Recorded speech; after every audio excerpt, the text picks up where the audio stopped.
Hello and welcome back to another Young Adult Book Snacks video. My name is Aryn and I am a librarian with the Hillsborough Public Library System, and the Young Adult Book Snacks videos are a series in which I talk about 3 great YA books that you might not have heard of, and then I read an excerpt from one of them.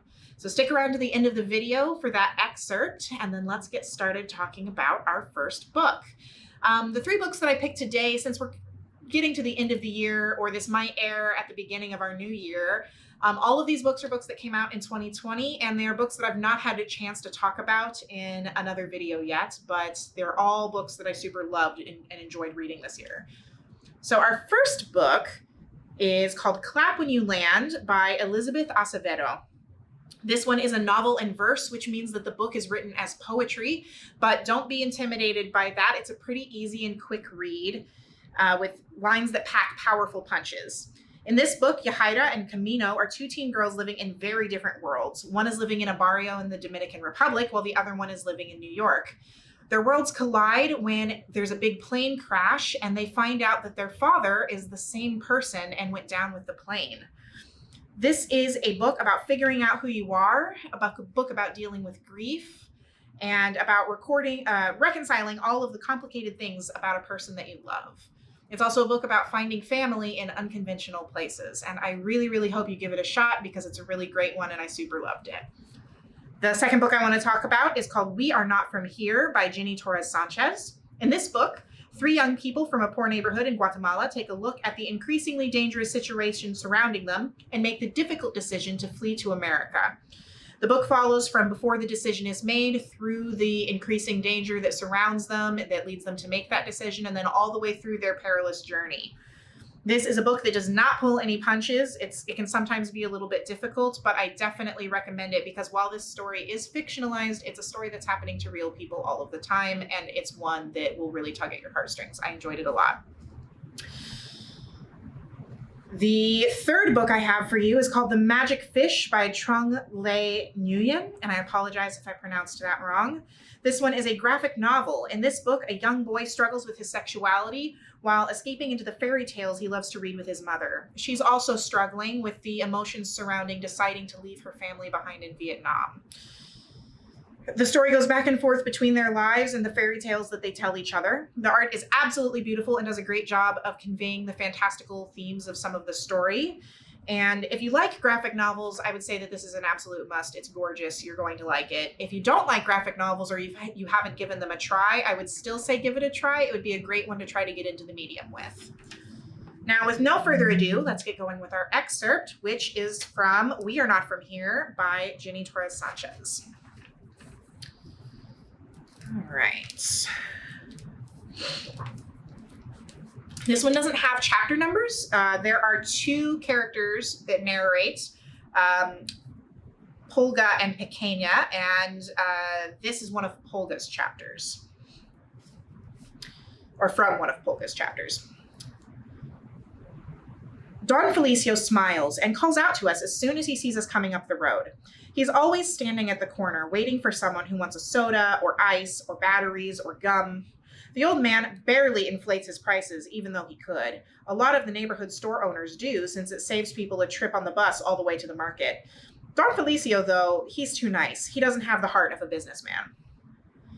Patojos, he says, calling out to us affectionately and flashing his yellow-toothed smile. Come, come, keep an old man company. Business is slow.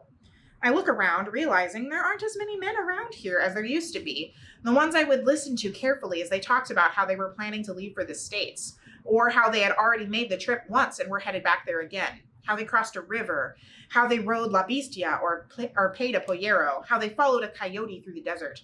Sometimes I'd even get to ask a few questions before Don Feli would look at me with a sad smile and say, "Don't even think about breaking your mama's heart like that, Polga."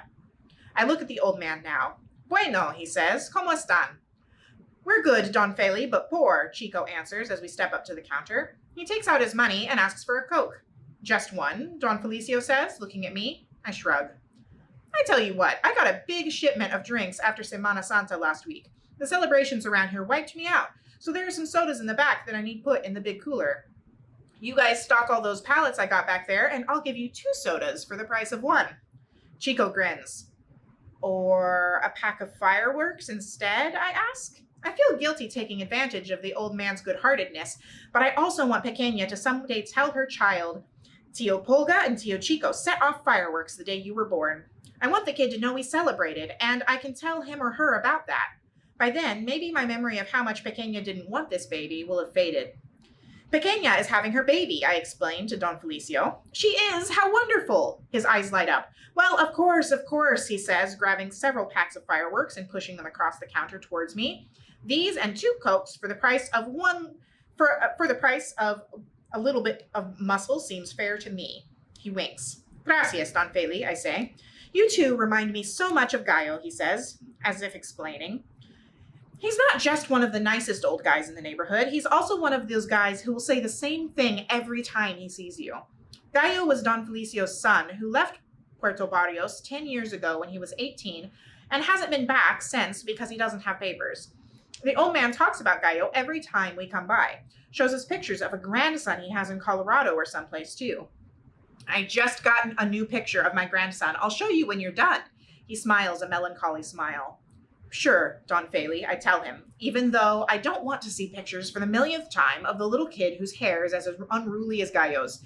Even though it's boring and heartbreaking to see Don Feli's face go from glowing to crushed when he finally puts away his phone and takes out his handkerchief to wipe his eyes, it's the least I can do for the old man.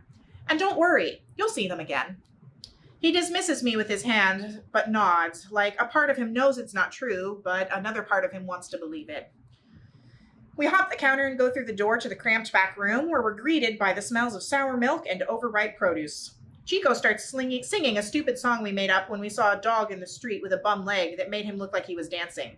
We're always making up songs for the day that I'll finally buy a guitar and put music to lyrics. For the day I'll get a band together and be a musician, just like my father, the cool bass player from California, the Chicano who drove a slick black El Camino with a red leather interior, the guy who was going to make it big, who promised Mama the world but didn't deliver because some drunk crashed into him one night and crushed him, that car and all of their dreams before either of them knew about me tucked away in Mama's belly.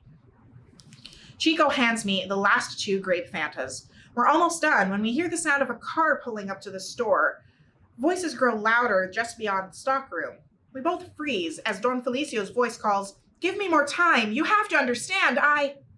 His voice is cut off so abruptly, so suddenly, that it sends a chill through my body, even before the sound of the loud thump that follows. Chico looks at me, his eyes as wide as I've ever seen them. His chest is already rising and falling faster as his breath quickens. I shake my head. What I mean is, don't move. What I mean is, don't make a sound.